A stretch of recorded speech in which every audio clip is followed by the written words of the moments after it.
નમસ્કાર મિત્રો, દેશ અને દુનિયાના સુપરફાસ્ટ સમાચારમાં તમારું સ્વાગત છે. કંબોડિયા થાઇલેન્ડ યુદ્ધમાં ટ્રમ્પની એન્ટ્રી. હવે અમેરિકાના રાષ્ટ્રપતિ ડોનાલ્ડ ટ્રમ્પ પર કંબોડિયા અને થાઇલેન્ડ યુદ્ધમાં ઉતરી ગયા છે. ડોનાલ્ડ ટ્રમ્પે પહેલા કંબોડિયાના વડાપ્રધાન અને પછી થાઇલેન્ડના કાર્યકારી વડાપ્રધાન સાથે ફોન ઉપર વાતચીત કરી. તેમણે બંને દેશોને યુદ્ધ બંધ કરવા માટે કહ્યું છે. આ સાથે તેમણે બંને દેશો સાથે વેપાર વાટાઘાટો વિશે પણ વાત કરી હતી. મિત્રો, અન્ય મહત્વના સમાચારની વાત કરીએ તો પશ્ચિમ પાપુઆ પ્રદેશમાં 5.93ની તીવ્રતાનો ભૂકંપનો આંચકો આવ્યો છે. શનિવારે ઇન્ડોનેશિયાના પશ્ચિમ પાપુઆ પ્રદેશમાં 5.93ની તીવ્રતાનો શક્તિશાળી ભૂકંપ આવ્યો. સામે આવેલી માહિતી અનુસાર ભૂકંપનું કેન્દ્ર 10 કિલોમીટર દૂર નોંધવામાં આવ્યું છે. હાલમાં કોઈ નુકસાનીના સમાચાર નથી. બુધવારે અગાઉ ઇન્ડોનેશિયામાં સેરમમાં 5.5ની તીવ્રતાનો ભૂકંપ આવ્યો હતો. મિત્રો, અન્ય મહત્વના સમાચારની વાત કરીએ તો પાટણમાં રાતભર અનરાધાર વરસાદ જોવા મળ્યો. હવામાન વિભાગની આગાહી અનુસાર પાટણમાં રાતભર અનરાધાર વરસાદ વરસ્યો. પાટણ શહેરમાં રાતથી ધોધમાર વરસાદ પડ્યો હતો. રાતભરના અનરાધાર વરસાદથી શહેરના નીચાણવાળા વિસ્તારો અને મુખ્ય માર્ગો પર પાણી ભરાઈ ગયા. વરસાદને કારણે ખેડૂતોમાં આનંદની લાગણી છવાઈ ગઈ છે, કારણ કે આ વરસાદ ખેતી માટે ખૂબ જ ફાયદાકારક સાબિત થશે. મિત્રો, અન્ય મહત્વના સમાચારની વાત કરીએ તો આદિવાસી સમાજ ઉપર અભદ્ર ટિપ્પણી કરનાર સામે કાર્યવાહી કરો. આદિવાસી સમાજ અને તુષાર ચૌધરી વિશે અભદ્ર ટિપ્પણી કરનાર જગદીશ મહેતા અને ગોપીબેન સામે ફરિયાદ નોંધાવતા રાજ્યપાલને આવેદનપત્ર આપવામાં આવ્યું છે. કોંગ્રેસના વિરોધ પક્ષના નેતા ડોક્ટર તુષારભાઈ ચૌધરી વિશે કરવામાં આવેલી ખોટી ટિપ્પણી અને અભદ્ર શબ્દ પ્રયોગ સામે કોંગ્રેસે વિરોધ નોંધાવ્યો છે. આવેદનપત્રમાં આ મામલે યોગ્ય કાર્યવાહી કરવાની માંગ કરવામાં આવી છે. મિત્રો, અન્ય મહત્વના સમાચારની વાત કરીએ તો સુરત સૌરાષ્ટ્ર હાઈવે પર શક્તિધામ ટ્રાવેલ્સ બસ પલટી ખાઈ ગઈ હતી. સુરત સૌરાષ્ટ્ર હાઈવે પર શક્તિધામ ટ્રાવેલ્સ બસ પલટી ખાઈ ગઈ હોય તેવી ઘટના પ્રકાશમાં આવી છે. અકસ્માતમાં સદનસીબે બસમાં સવાર તમામ મુસાફરોનો આકસ્મિક બચાવ થયો છે. બસના ચાલકને જોકો આવી જતા સ્ટીરિંગ પરનો કાબુ ગુમાવ્યો હતો, જેના કારણે લક્ઝરી બસ રોડની સાઈડમાં પલટી ખાઈ ગઈ. બસમાં 30થી વધુ મુસાફર સવાર હતા. એમ્બ્યુલન્સ તાત્કાલિક ઘટના સ્થળે પહોંચી ગઈ અને રાહત કાર્ય શરૂ કરવામાં આવ્યું હતું. મિત્રો, અન્ય મહત્વના સમાચારની વાત કરીએ તો અમેરિકામાં બોઈંગ વિમાનનું એન્જિન ફેલ, 179 લોકો માળ બચ્યા છે. અમેરિકાના ડેનવર એરપોર્ટ ઉપર બોઈંગ વિમાનનું એન્જિન ફેલ થઈ ગયું, જેના કારણે વિમાનના લેન્ડિંગ ગિયરમાં આગ લાગી હતી. મળતી માહિતી અનુસાર આ અકસ્માત ટેકઓફ દરમિયાન થયો હતો. વિમાનમાં 179 લોકો સવાર હતા. પાયલટની સતર્કતાને કારણે મોટી દુર્ઘટના ટળી ગઈ છે. તમામ મુસાફરો સુરક્ષિત હોવાનું કહેવાય છે.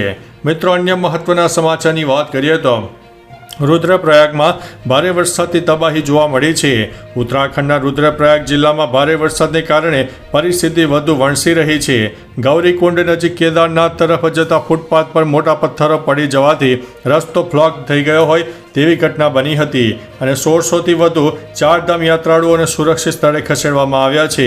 આપત્તિ વ્યવસ્થાપન અને પુનર્વસન સચિવ વિનોદ કુમાર સુમને જણાવ્યું હતું કે જિલ્લાના ઘણા ગામોમાં પાણી અને કાપ લગભગ 1 ડઝન સુધી ઘરમાં ઘૂસી ગયા છે. મિત્રો, અન્ય મહત્વના સમાચારની વાત કરીએ તો 3 જિલ્લામાં હજુ પણ એલર્ટ આપવામાં આવ્યું છે.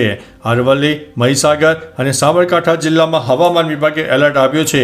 આ ઉપરાંત બનાસકાંઠા, પાટણ, મહેસાણા, સુરેન્દ્રનગર, દાહોદ, પંચમહાલ, છોટાઉદેપુર, નર્મદા, નવસારી, વલસાડ તેમજ દમણ અને દાદરાનગર હવેલીમાં છૂટાછવાયા સ્થળોએ અતિભારે વરસાદને લઈને ઓરેન્જ એલર્ટ આપવામાં આવ્યું છે.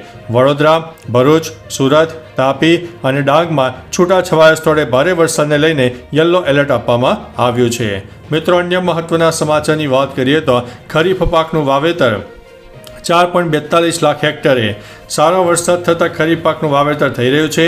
સામે આવેલા આંકડા અનુસાર કચ્છ જિલ્લાના 10 તાલુકામાં છેલ્લા 7 દિવસમાં જ 3 લાખ થી 716 હેક્ટરમાં 97,796 હેક્ટરમાં ઉમેરા સાથે ખરીફ પાકની કુલ વાવણી 4,42,512 હેક્ટરે પહોંચી ગઈ છે. તાલુકામાં રાપર ટોચે જોવા મળ્યું છે 1.35 લાખ હેક્ટરમાં. ગાંધીધામ સાવતળીએ 2285 હેક્ટરમાં વાવેતર કર્યાના અહેવાલ છે. મિત્રો અન્ય મહત્વના સમાચારની વાત કરીએ તો ખેડા જિલ્લામાં વરસાદી માહોલ. હવામાન વિભાગની આગાહી પ્રમાણે ખેડા જિલ્લામાં રવિવારે વરસાદી માહોલ જામી ગયો. ખેડા, માતર, કઠલાલ, કપડવંજ, મહીસાગર વગેરે તાલુકામાં વરસાદ વરસ્યો. આગામી કલાકોમાં હજુ પર ભારેથી અતિ ભારે વરસાદની આગાહી કરવામાં આવી છે. હાલ નડિયાદ સહિત સમગ્ર પંથકમાં ધીમી ધારે વરસાદ પણ જોવા મળ્યો હતો. મિત્રો અન્ય મહત્વના સમાચારની વાત કરીએ તો જવાહર નવોદય વિદ્યાલયમાં ધોરણ 6માં પ્રવેશના ફોર્મ ભરાવાના શરૂ થઈ ગયા છે. ભાવનગર જિલ્લાના ગ્રામીણ અને શહેરી તાલુકાના તમામ લાયક વિદ્યાર્થીઓ 29 જુલાઈ સુધીમાં જે તેની ઓફિશિયલ વેબસાઇટ છે તેના ઉપર પોર્ટલ ઉપર જઈને ઓનલાઈન અરજી કરવાની રહેશે. આ વર્ષે નવોદય વિદ્યાલય સમિતિ એટલે કે NVS નોંધણીમાં ઓછામાં ઓછો 10% વધારો હાંસલ કરવાનો લક્ષ્યાંક ધરાવે છે. મિત્રો અન્ય મહત્વના સમાચારની વાત કરીએ તો અરવલ્લીના મોડાસામાં વરસાદી માહોલ. અરવલ્લીના મોડાસામાં વરસાદી માહોલ જામ્યો છે. લોકોના ઘરમાં પાણી ભરાવાની સમસ્યા ઊભી થઈ છે. રાત્રે 6 કલાકમાં 6 ઇંચ વરસાદ વરસ્યો તો મોડાસામાં જળબંબાકાર જેવી પરિસ્થિતિનું નિર્માણ થયું. ભારે વરસાદથી લોકોના ઘરોમાં પાણી ભરી વળ્યા. જિલ્લાની પાર્ક અમન પાર્ક સોસાયટીમાં પાણી ઘૂસી ગયા. માલપુર અને ગોધરા સ્ટેટ હાઈવે ઉપર પણ ભારે વરસાદને કારણે ઢીચણસમાં પાણી ભરાઈ ગયા હતા. મિત્રો અન્ય મહત્વના સમાચારની વાત કરીએ તો છેલ્લા 24 કલાકમાં રાજ્યના 181 તાલુકામાં વરસાદ નોંધાઈ ગયો છે. રાજ્યમાં ફરીથી વરસાદી માહોલ જામ્યો છે. છેલ્લા 24 કલાકમાં 6 વાગ્યાથી લઈને સવારના 6 વાગ્યા સુધીમાં રાજ્યના 181 તાલુકામાં વરસાદ વરસ્યો.